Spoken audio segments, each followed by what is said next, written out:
It is not the quantity of time that you spend with your child, it's the quality. Family is at the core of the essence of manhood, because a man is defined by his family. Your presence is not just about money. It is not about what you acquire. It is about what will be left even when you are gone. Do you need somebody? A shoulder you can lean on when you're not strong. We're here for you, Allsmiles Therapy.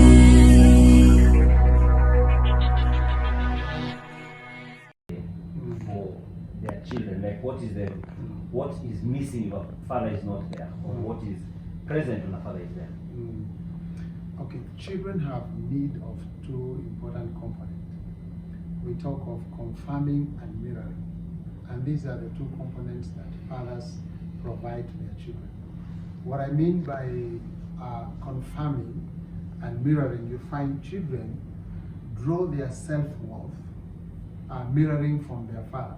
And we usually say that children need their parent as an extension of themselves. So they look at their parent as another person who they are. So when the father is present, what in essence they provide is that object, because from the children's perspective, the father is like an object that allows transference, so that when the child look at the father, they can draw their self-importance and their self-worth.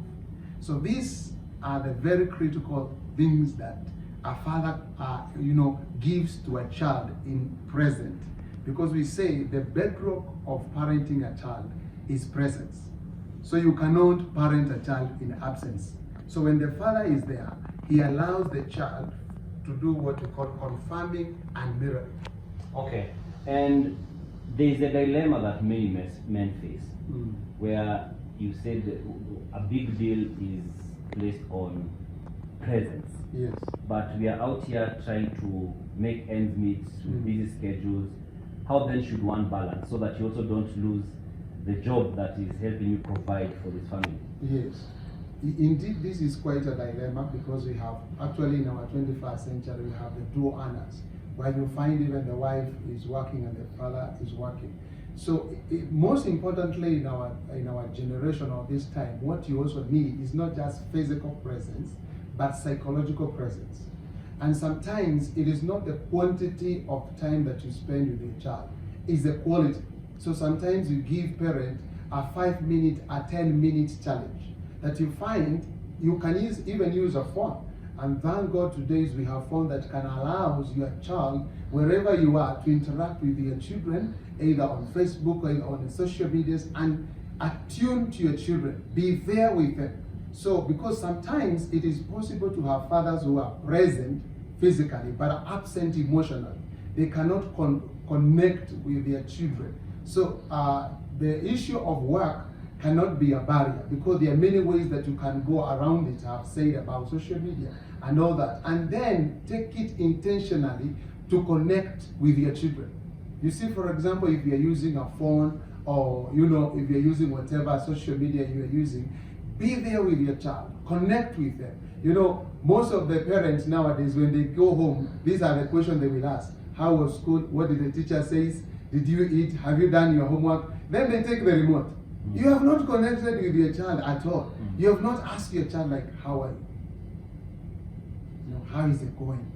The child needs to feel that you are really asking not what they did, but how is it with them. That is how you connect with the child. But sometimes there are these questions that are very superficial, that even the child becomes aware of what dad is going to ask. When dad comes home, I know, umekula, have you showered? Have you done this and that? And so the children they just like, when dad comes, this and this is what I'm going to say. But what you're saying, you need that time. If it is 5 minutes, if it is 10 minutes, intentional connect with your child, so that the child feels dad cares for me. Okay. Yeah. And one of the things now, let's talk about it from the dad side, is that you'll find men are battling many things. Yes. Battling, be it stress at the workplace, I'm battling, not having enough resources. We're in a very tough economic space right now. And so that in itself as an individual ends up making the person become absent, not out of malice or ill will, but because of circumstance. Yes. How then does that play out for a man? What have you seen?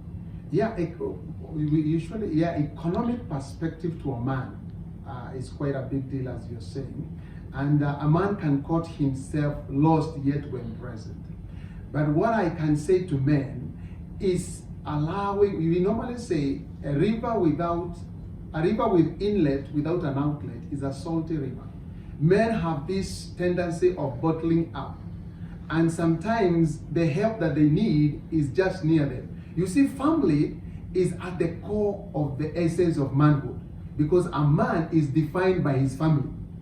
That's why you find today, if there is assets that you will, if you are told to name, you will name first is your family. So a manhood is defined by his family. So I will tell men not to shy, even when you are in stress. Even when you are going through a lot of things at work and you are juggling a lot of things, home needs to be a place where you can open up and be vulnerable to your wife, even to your children who are age appropriate. You know, as your age grow up, there are children who are age appropriate. For example, there are children you can find they want to go to a trip that requires you a certain amount of money. It is good to sit down with your child. Not to make your child understand you don't have money, you know, because the child may not understand that, but at least to make your child know where you are at. Because we usually say when you start opening up to your children and letting go even you as a man where you are building resilience into your child. So I'm calling out for man or for fathers not to bottle up because of the economic challenge that may surround them, and so that they find themselves, they are withdrawn, but to allow themselves to be vulnerable at their family. It is no shame to open up and talk about what is happening. Okay. And for men, like you said, it's a very tough situation. Maybe take us briefly into the mind of a man who's battling he wants to be a present father, a present husband if they're in a marriage, but they are feeling they're unable to. What goes through a man's mind that actually bogs them down, just for people to appreciate how it is on the other side? Because at times many stones are thrown at the man. Or you are absent, or you are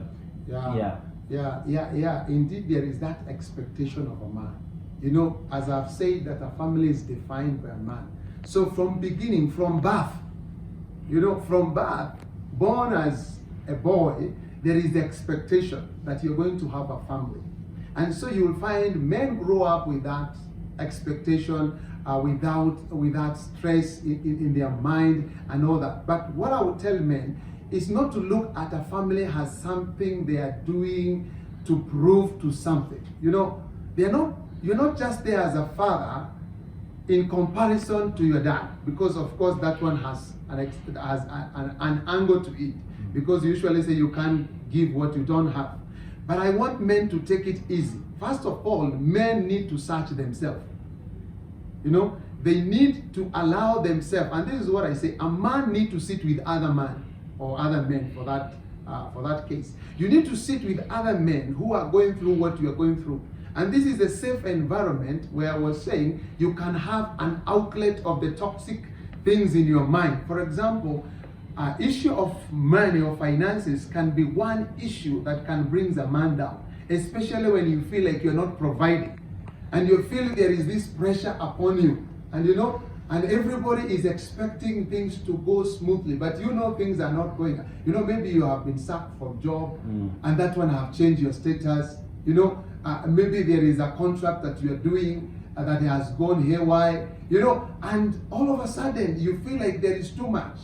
This is where I go back to say men need to start talking and need to surround themselves with other men where they can let the toxic in their mind, because sometimes men, we can be too hard on ourselves. You go outside there, you found another man driving a good car or a Mercedes, and you want to do something what you are seeing outside there. That is not what manhood is. It is your presence is not just about money.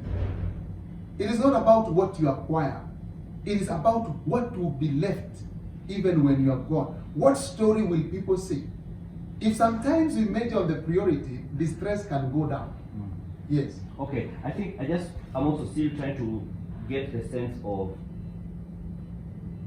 the things, what are the things that put pressure on a man and what do they do to him? I'm trying to understand it from, not from a solution, first of all, but just from an understanding. What does the man go through as a father? From as a father. You see, fathers, one thing is bringing up your children.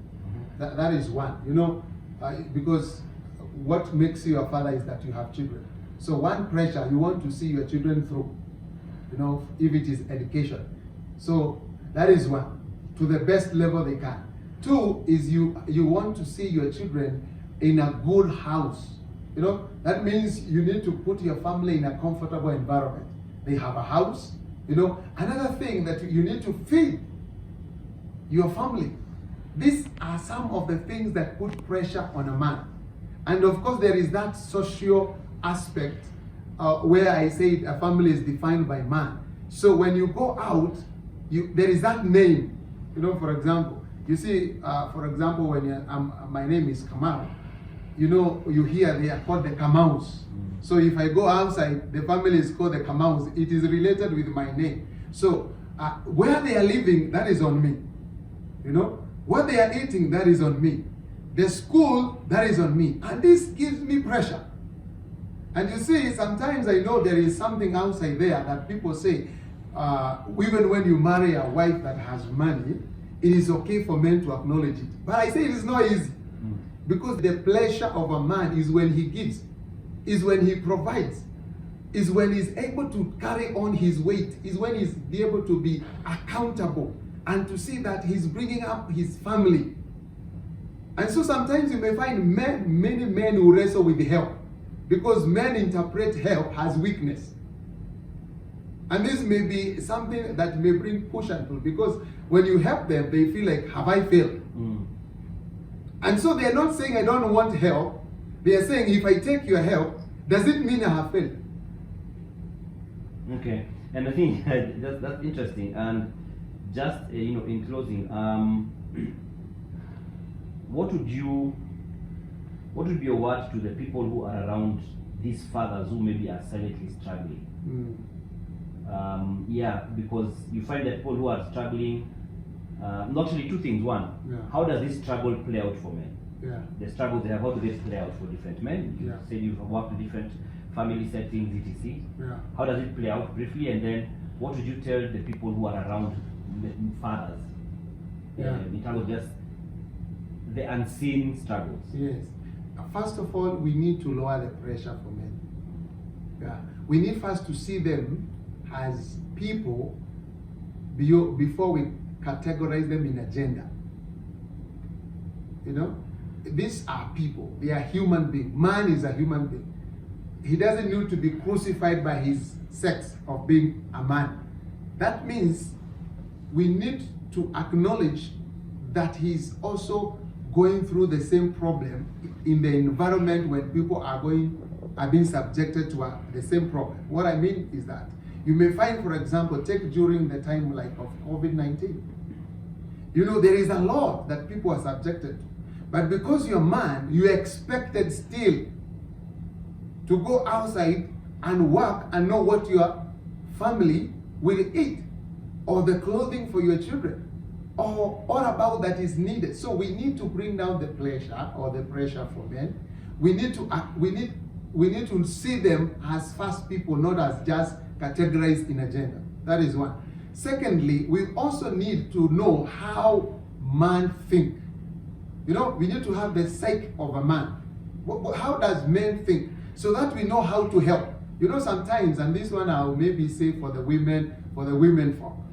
You know, no man want to go on the public and he's seen, for example, and it's no big deal to some, but to some it may be a big deal. You know, you go somewhere and it is seen that your wife is passing an envelope to you to sort out a certain bill. You know, you will not take it, you know. But so we need to know the psychology of men. You know, men is all about their ego. And men are vulnerable, but their ego it is not something they want to bring up to the public here, because men always long for the respect that they need to be accorded as men. So once we know the psychology of men, how do men think, how do men respond? You know, for example, many men, when they go home, they don't start by talking. They will start by, they come, they want to rest, they want to calm down, they want to first process how the day was. So if your man comes home, you don't just asking him questions. You don't start by telling him what is there, what is not there. It's first accommodating that environment for him. So learning the psychology of how men think, it can be really be a big capital in helping men. Okay. Yeah. And I think just before what you just said is, how does this pressure play out in the man? Yes. Be it behaviorally or otherwise? Yeah, men. Especially from the aspect of being a father. How does this pressure play out? Okay, men can take their pressure in many different forms. Of course, on the maladaptive perspective, you may find there are men who will go, for example, in self-damaging behavior. That is, they will use things like alcohol, psychoactive drugs, and all what they are doing to do. We say that anytime you find someone looking, for example, to use any psychoactive drug or anything like alcohol or something, is to try to silence the inner voice. Then you need to ask yourself, what is this inner voice that you're trying to silence? It is that critical thoughts that you are feeling as a man. So many men will take it, they can even go to the extent of even selling whatever is important to them. They can sell their car, they can sell their land, they can engage in manner that is self-destructive as a way of, taking out what they are going through. Yeah. Okay, and I think for me that gives us a good picture. I actually like what you said about how they handle it in different forms. Some of the self-damaging, what they're really trying to do is to silence that inner thought. Yes. Just one quick one is that I've had some people talk about, like for example, those who are co-parenting. The couple is not together, the father and mother, the child or children are not together. Yes. But they are shared responsibilities, and you find some become deadbeats. And they become the subject of a lot of criticism because they're not manning up, they're not, meeting their obligations as a parent. Have you dealt with such cases of a man who is probably willing to be there but is unable to, so they end up in that category? Yeah, indeed, I like the way you have posed that question, because sometimes there are also barriers that hinders men to function. Even legislative laws. For example, when you are saying for those who are co-parenting, you may find there are laws that works against men. Even sometimes they may want to come and be with their family, because there is this thing that I've already said, this man is irresponsible. This man has been tarnished in one way or the other. So there is already a kind of an image that the man has been given, especially in co-parenting. He said he has already failed. So you see this stereotype image of a man. So even when man is seen closer to his children, he's saying this man is going to kind of transfer the kind of attitude and behavior that are not good to the children, especially when man is tainted black. So you find that there are institutions or there are laws, or there is even beliefs. Sometimes they kind of hinder man even when he wants to come and co-parent. You find there is a lot of leniency that may be given to women, especially when it comes to children, because there is this notion of, because statistically it is shown that when there is issue, for example, when the divorce comes, many of the children will be left by the mother.